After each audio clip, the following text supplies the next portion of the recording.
question in my mind isn't really what does it cost, it is what is the alternative.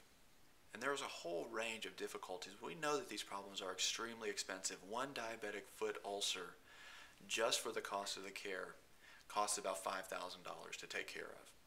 It's also an extraordinary inconvenience for the person who has to actually come in, try to not walk on the foot, maybe wear a funny looking shoe, maybe wear a boot to offload the area.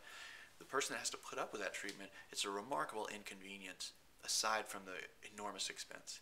If that actually leads to a bone infection, then we know the cost goes up to about $28,000. If it then actually gets to the point where there's an amputation involved, that's about $60,000. Now that's $60,000 meaning care spent on medical treatment and antibiotics and all of those things. What it does not account for is if you happen to own your own business and you can't go to work. That is an additional expense that is not included in those calculations. If you actually have to retire or go on disability because of that, that can be a much significant increase in the amount of expense that's incurred.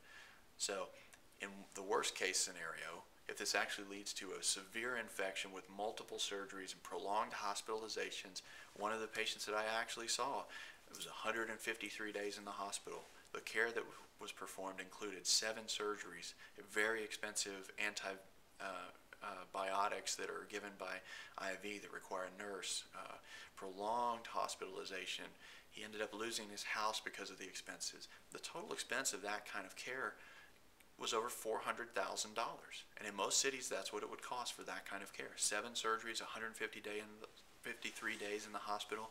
His kidneys failed because of all the antibiotics, and then after that, he died from the kidney failure. So not only was it $400,000, he wound up dead in 153 days. So, you know, when you say, what is it worth? Well, what is the alternative? So even though compared to that, it's a drop in the bucket in terms of expense, what my mind is that you're not paying for this procedure up front. What you're paying for and what you're preventing is to make sure that you don't have problems that completely disrupt your life, that make it impossible for you to spend time with your grandchildren and teach your children or your grandchildren how to fish, or to teach them how to water ski, to take them snow skiing at Christmas, to be able to play golf with your friends, to go on hikes and go for walks with your wife, to walk on the beach, to do any of the things that you enjoy. I don't know how many people you've seen on the beach with their toes in the water sitting in a wheelchair, but I've never seen one.